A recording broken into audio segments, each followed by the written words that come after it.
This is Kashmir, an area of the Union Territory Jammu and Kashmir located in North India.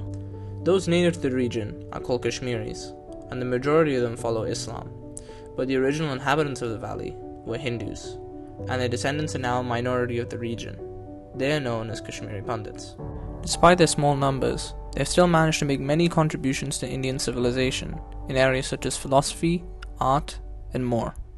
However, in the 1990s, the world's perception of Kashmiri Pandits and Kashmir as a whole was changed forever, and for the worse.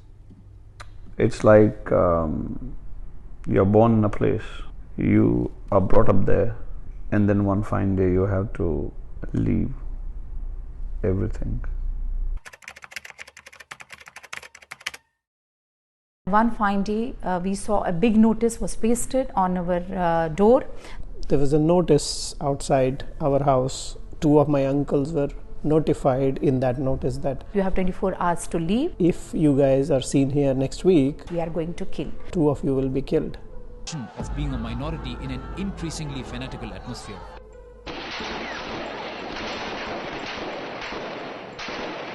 Hysteria in most parts of the valley.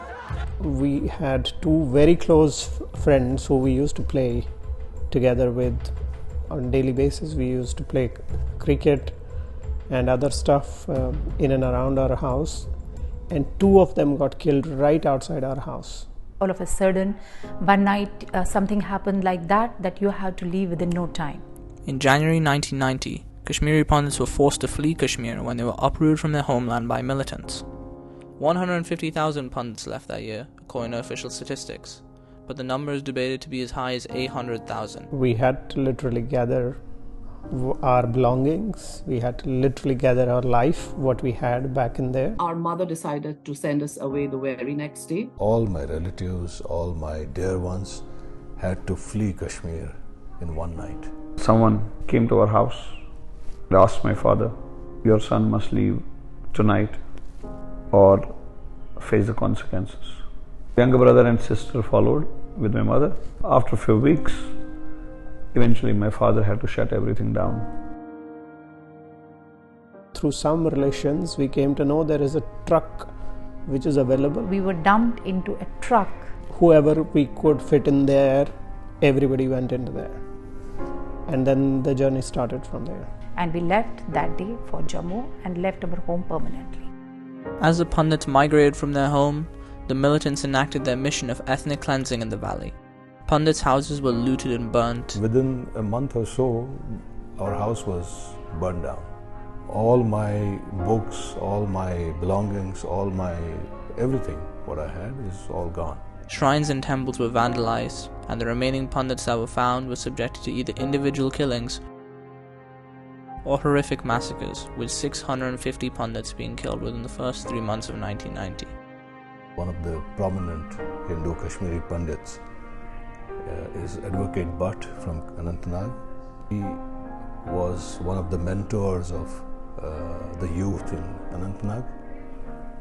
He used to conduct camps, he used to keep the Hindu community together, and finally they managed to kill him in the daylight. So that was a clear indication that this place is not safe anymore. This tragic event is known as the Kashmiri Pandit Exodus, and is still one of the largest exoduses to occur in history. Once they had left their home, Kashmiri Pandits' lives were in complete disarray, and their situation seemed hopeless. There were almost 300,000+ families from Kashmir which were moving into this small town, Jammu, and it was very difficult to find a place to live, a room to live. We had no choice except to live in one small room along with our grandparents. We had several cases in our near relations who had to stop in an open area and start living in a tent accommodation for many years together, because there was nothing much government could do as things were as bad as they could be. With my parents, there was, don't worry, we have to go back. But, being an eldest son in the family, I knew what was going to happen. Duschinski, Associate Professor of Anthropology at Higher University, wrote in the International Journal of Hindu Studies in 2008 about Kashmiri Pandit migrants she met in New Delhi who discussed the possibility of returning as a community nearly 3 decades after leaving. They told stories about short trips they had taken to visit relatives, make pilgrimages, or celebrate Hindu festivals. They said their homes had new meanings for them now, and that they wished to return again to build connections to new neighborhoods, villages, and towns. However, those same stories also made it clear that it was impossible for them to return home permanently. Even with the opportunity, they never wanted to live in the homes they once inhabited ever again. Fortunately, instead of looking back, the Kashmiri Pandits pushed forward and continued their lives in other parts of India. Schools made education available for children to finish their studies, adults found new jobs, and families eventually settled. It was a real struggle, but we learned during that phase that never give up. If we completely just give up, then there is no hope. Despite their perseverance, the mental wounds inflicted by an event so distressing and heartbreaking were too painful to ignore for many. Today we are settled, we got our jobs, we got our careers, but then it took a lot of toll on this generation. It gives you a feeling that something has really happened wrong with you. We were split as a family. I had to go and stay with my father in Delhi. My mother, for her career reasons and financial reasons, had to stay in Jammu. Unfortunately, within a year of migration, my father passed away. Emotionally, he was so traumatized by loss of Kashmir that he could never cope with it.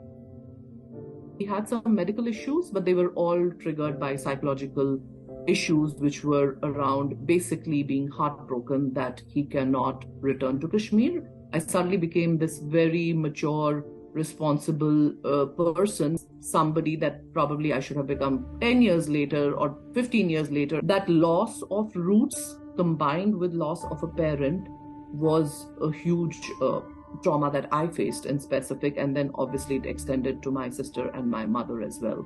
While Pandit's personal trauma has been portrayed by the media, literature, and films such as Shikara and more recently the Kashmir Files, a consequence felt mostly by those who have settled outside of India has not been widely covered. Pandits disconnect to Kashmir as a whole. If somebody asks me today, where are you from? I just say Mumbai. It's not like I'm ashamed of saying that I'm from Kashmir. I don't know where is home, right?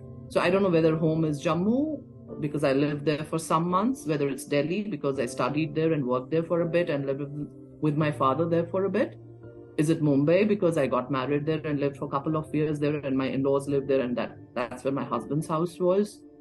Is it Dubai because I almost lived close to 20 years there? Or is it Canada now where I have been for 4 years? With many Kashmiri Pandits feeling disconnected to Kashmir, a region they were born and raised in, the minority group is faced with the gravest long-term effect of the exodus on their people as a whole, the erosion of that culture. My connect to Kashmir definitely has completely vanished. In last 32 odd years, I have just visited once. At least a couple of times a year I do visit Kashmir, but it's not the same. What it used to be before, it does not exist. The way we used to live as a community, the way we used to celebrate our festivals, the way we used to have the functions, whether these are the marriages or whatever, the way we were doing and the way we are doing now, it has changed. I have tried to imitate exactly the culture except the place to do it the same way. Like the festivals, we make it sure that we are celebrating it together with the elders. And about the cuisine, the Kashmiri food, it's always cooked every day, single day at my place. And the birthday celebration, which is also one of the important, kind of a festival in our families. I'm trying in the best capacity to maintain it in the similar way so that our kids will learn and they can carry it forward. Obviously, the young generation who has not seen Kashmir, who were not born even in Kashmir, they're born in somebody in Bangalore, somebody in Canada, somebody somewhere. It's only the stories they hear from their parents, but they have not personally experienced the culture. In terms of specific aspects that the exodus has taken a significant toll on, one immediately comes to mind for all Kashmiri Pandits: Kashmir's regional language of Koshur. Language is something which we are carried on, which we are trying to see that our next generation should pick up. Koshur, or Kashmiri, is spoken by close to 60% of the valley's population, and it vividly captures the unique identity of the Kashmiri people. The language has been used as a medium to bring Kashmiri Pandit traditions to life, such as the culture's folklore, literature, and social values. However, kosher has become unfamiliar to the younger generation of Kashmiri Pandits. I was recently in one of the functions of Kashmiri Pandits. It was very clear that only 10% of the new generation is speaking or taking the language. Today, my daughter does not speak a word of Kashmiri.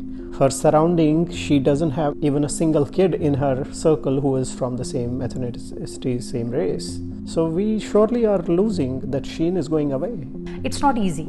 If you will not teach your child from the beginning, it is very difficult to adhere later on. According to experts, the conflict in Kashmir has played a significant role in the decline of kosher because it has halted attempts at revival and preservation by various organizations. We are forcing this language in various forums. We try to meet together, whatever community we are outside Kashmir. Sanjay Kaur, a journalist with the Asian Age newspaper who had to leave Srinagar with his family in January 1990, told Outlook India about these linguistic issues, saying, "Our children understand the language and can speak some of it as well, but they are not fluent in it. It has become a foreign language as they don't learn it in school. It's not natural to them anymore." Language is basically the foundation of your origin. And if you lose it, it means you're losing your identity. If we don't take any action now, I would say next 50 years, there'll be hardly any Kashmiri Pandit who will speak Kashmiri language. In addition, another way Kashmiri culture has been lost is through Kashmiri Pandits marrying into other cultures. When I'm talking about young generation, in their 15 and 16, in their teenagers, they all moved out of Kashmir. For their education, many of them got admissions in different professional colleges, whether it is in Karnataka or Maharashtra or somewhere abroad. People got pretty well mixed with different cultures of India. India is a vast country, and some of them fell in love with the girl from Maharashtra or with the girl from Gujarat or somewhere else. I don't know what number to put, but I think at least 30 to 40% of Kashmiri Pandits have explored getting married in different communities all over the world. And these families are mixed families. According to the Institute for Social and Economic Change, there was a shift in Kashmiri Pandits' perception of their distinct cultural identity after the Exodus, as they went from distinguishing themselves from their co-religionists and the rest of India to willingly becoming a part of the larger Hindu identity of India. In this case, some Kashmiri Pandits who left Kashmir married non-Kashmiris such as Hindus they met in India or even people they met outside of India. Therefore, they began a new connection with the culture they married into and fell out of practicing the indigenous beliefs they were raised with, preventing them from being passed on to their children. Finally, another tradition that has been lost over time is Kashmiri cuisine. It's a very special and a different cuisine compared to the other cultures. You cannot eat all those dishes what we used to eat and consume well due to the climatic condition. It used to be cold, it used to be getting digested fast, we used to walk a lot, but here it's not possible, and our kids have now born outside. The young generation I'm talking about, they want to enjoy every kind of a food. It has become very difficult to give the same taste to our younger generations. While there is food in Kashmiri cuisine that is common to both Kashmiri Muslims and Pandits, dishes specific to Kashmiri Pandits include damalu, nadru, and haq.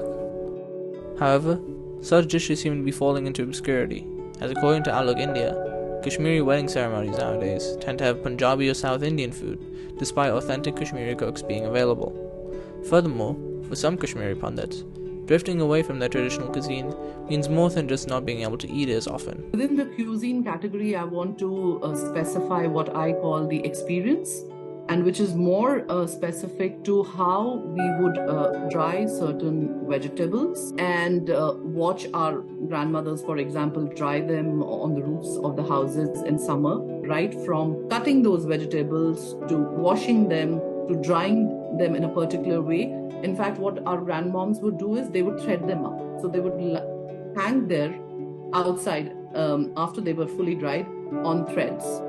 And in winter, we would actually take out the thread and start cooking the vegetable as though it is fresh vegetable. They were dried in such a professional manner that they would taste amazing. So I think somewhere when you narrate those stories to the new generation, they can connect to it in terms of just visualizing what must have happened, but they can never experience it. Despite the severity of damage caused to the culture of Kashmiri Pandits, their resilience that got them through the days of the Exodus has not wavered, is bringing back what was gone and preserving what is left is now impossible in their eyes. For example, According to them, there are viable strategies that can be used to revive kosher. If you want to recapture this culture, put it in perspective again, I think what we really need to do is to give our next generation, if not 100%, but at least maximum whatever we can do in terms of pushing them to learn this language. There is an institute called Gash Taruk which has been set up in Delhi, and they are giving free classes for learning the language, and such organizations are encouraging kids to come forward, where they give them not only the language basic scripts and they teach them. Besides that, they are conducting programs occasionally where the kids are getting chance to perform and sing in Kashmiri language along with the elders, and they have started online classes, and I'm also one of the part of that online class also, and we are giving these classes across the globe to our community members. Whenever they have some time, we set up a schedule and we teach them language, and we teach them many aspects related to our customs and culture. Today we have, we are in the digital era, so there are a lot of online schools, there are online teachers available. Arbi Markaz Kamraz, one of the top literary organizations in Kashmir, hosted online programs in June 2021 about the idea of kosher and how to preserve it. According to Muhammad Amin Butt, the organization's president, Kashmiris and people who love Kashmiri culture and language from all over the world participated. The organization has also taken the help of the Kashmiri press to promote kosher and the utmost needs to preserve it. Butt says that the potential of the internet hasn't been realized in Kashmir, and he looks forward to a future where Kashmir reaps the true benefits of internet connectivity. Everything has gone virtual and online. It will benefit our language in the long run by ensuring connectivity between our people, he said. However, there are also other ways that the language can be preserved that don't involve the internet. That will only happen by, meeting in these associations, in these clubs, you can call them, where other people can also interact, other children can interact with each other. We should start writing about our language, because very, very soon we will see a time where we will lose the meaning of all these words which we are understanding today. It's going to be a humongous task to manage it for maybe another 20 years down the line. Not going to be easy. A lot of responsibility to preserve that is on parents, what they want from their children. The way we tell our children to pick up the Spanish, the French, the Chinese, the Arabic or whatever, I think we need to insist and tell them that they have to pick up the Kashmiri language. If we can speak at home, both parents are Kashmiris, I think they should take an effort to talk in Kashmiri at home than any other language. Furthermore, traditions can be kept alive through Kashmiri Pandits meeting each other in the cities they have settled in. We should do more of cultural kind of functions, since we're doing very remotely maybe a function in a year. There is a chance to preserve the culture by more get-togethers, by more of the community events, by making sure that the new generation, new children are told those stories which their parents have been associated to back in Kashmir, whether it's to do with culture, whether it's to do with the religion, the traditions, festivals, food, language. I think that's the only way to keep it preserved and keep it going. Finally, perhaps the best way for the younger generation to learn about their culture is directly from its source. If he has moved over Kashmir, they should actually make sure that one fine day they should go and visit Kashmir. Go to their places of origin where their forefathers are from, where their parents are from. Show those ruins or those houses if they still exist. Take them to Tulmul, ask them to experience Amarnath Yatra, maybe on their own if they're older or with family. Take them to Zitya, take them to the pilgrimages, temples, take them to places where you were visiting as a child. It could be your school, your college, I'm talking about the parents. And that will create a good impact on the new generation, because everybody is curious to know their origin. It would give them some first-hand experience of actually understanding how their parents lived there, which school did they go to, which temples did they visit, what kind of experiences did their parents have, to at least have that connect not just in their imagination and visualization, but actually seeing it with their own eyes. I think that is one way of keeping some part of the culture alive, because the language spoken, the way the locals speak, the accent, the whole sound of that, I think would be a first-hand experience for them to at least understand what their parents are trying to communicate to them in terms of culture, language, the feel of the place. I come from a Kashmiri Pandit family myself. While I am fortunate enough to still be in touch with the Kashmiri culture, even I am affected by what has been lost from it. Like many others, I'm not fully familiar with the language or the traditions of my family, and looking into the subject made me realize the consequences of the younger generation that I am a part of not getting ourselves out of that position. So I will try to learn more about the culture of my forefathers, and I encourage other Kashmiri Pandits to do so too, so that it can be revived. Due to the intermixing with Indian traditions, Kashmiri culture may not be the same as before, but I believe, with our best efforts, it can be kept alive.